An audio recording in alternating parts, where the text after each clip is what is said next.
Hi there. Welcome to Own It 2013 here on the campus of Metro State University.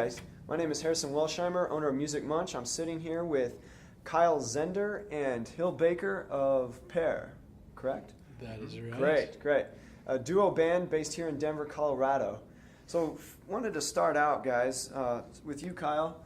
As a manager and musician myself, I'm learning right away that you have to do a lot more than just one thing solely to make a living in music, at least to get started, to get the ball rolling.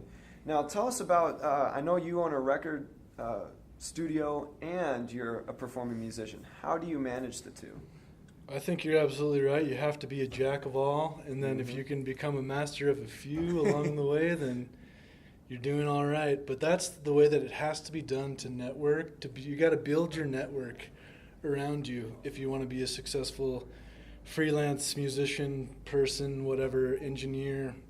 You really have to put yourself out there, do as much as different things as you can, get experience, and meet as many different people as you can, and that's my goal, and that's what I'm all about, and that's how I feel like I've been able to gain a little bit of a success along the way.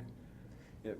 You said networking. That is something that I hear a lot because I do a lot of studying on my own, and that is almost always after talent and hard work.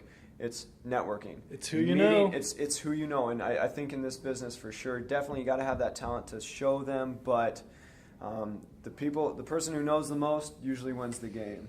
And that's why we're here, really. I mean, I met Angela Kerr through the Driftin' Sons, who I met through working at the Toad Tavern, and then I recorded their album. Right.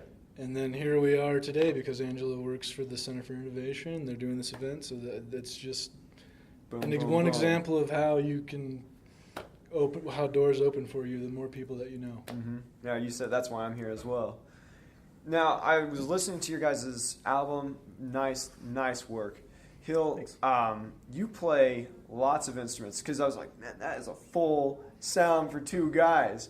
How do you manage playing drums, keys, guitar, and maintain a high level of musicianship?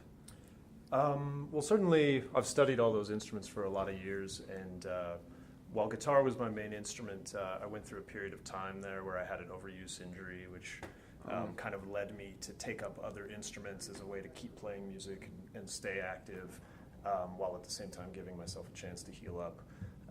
And so in doing that, I've really sort of sharpened my skills a little bit, at least until this point, on a few other instruments.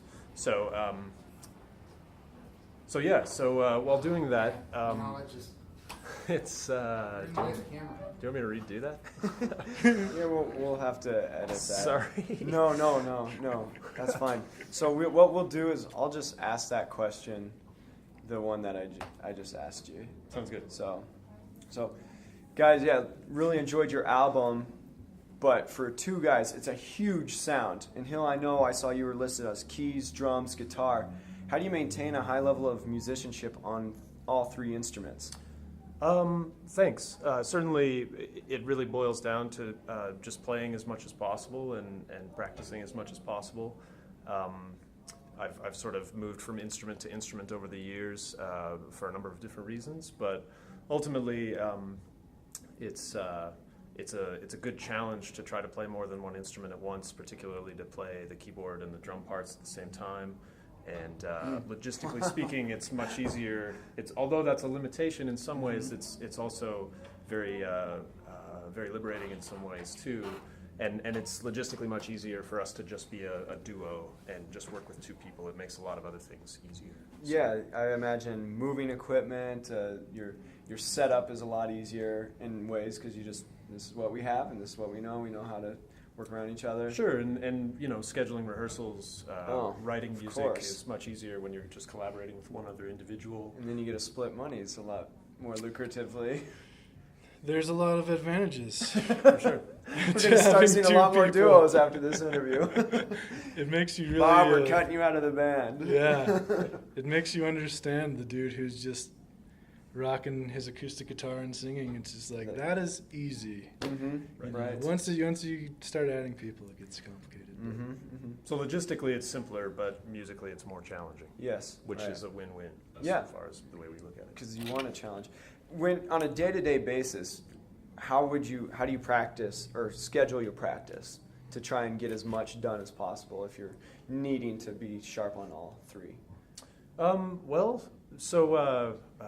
Part of what I do here in town is I also teach. I teach at Red Rocks Community College, and I teach at the Denver Music Institute. So those hours and the time that I spend teaching there allow me to sneak in practice on respective instruments.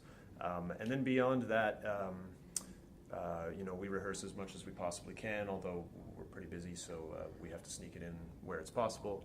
And then we just try to refine new material as much as possible and prepare for whatever's coming up next, and just do the best job that we can. Right.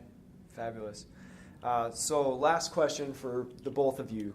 What does own it mean to you from an entrepreneurial perspective?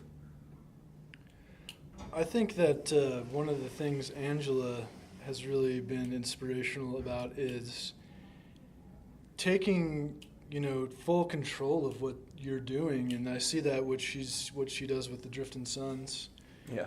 There's so many facets to what you do as a musician and as a self-managing band that Own It is kind of just a really cool way that we can all kind of get together and show everybody this is what we do. This is what we're trying to put out there. And, really just showing people, like, this is the fruits of what we are doing. Mm-hmm. And that also goes for me for, I'm going to be mixing the show. So that's just another thing as well, just Right. getting ourselves out there. What about you, Hill? Certainly, I agree with that for sure. It's largely about exposure and making sure that we're all able to take whatever we're doing creatively and put it out for the world to see and not keep that to ourselves, not be selfish about it, and try to share what we're doing with everybody that we can. And also, take full responsibility for it when it's not that great. Yes, yeah, and make sure as much as possible that it is great. For sure. Yeah. 'Cause, yeah, you're right. You just said it right there. There's so many people putting content out there, and what you guys put out there, like you said, own it. I'm proud of this. I put it out there. Exactly. For sure. And it stands the test of time. Definitely. Gentlemen, it was a pleasure. Thank you very Thank you, much. Harrison. Cheers. Cheers.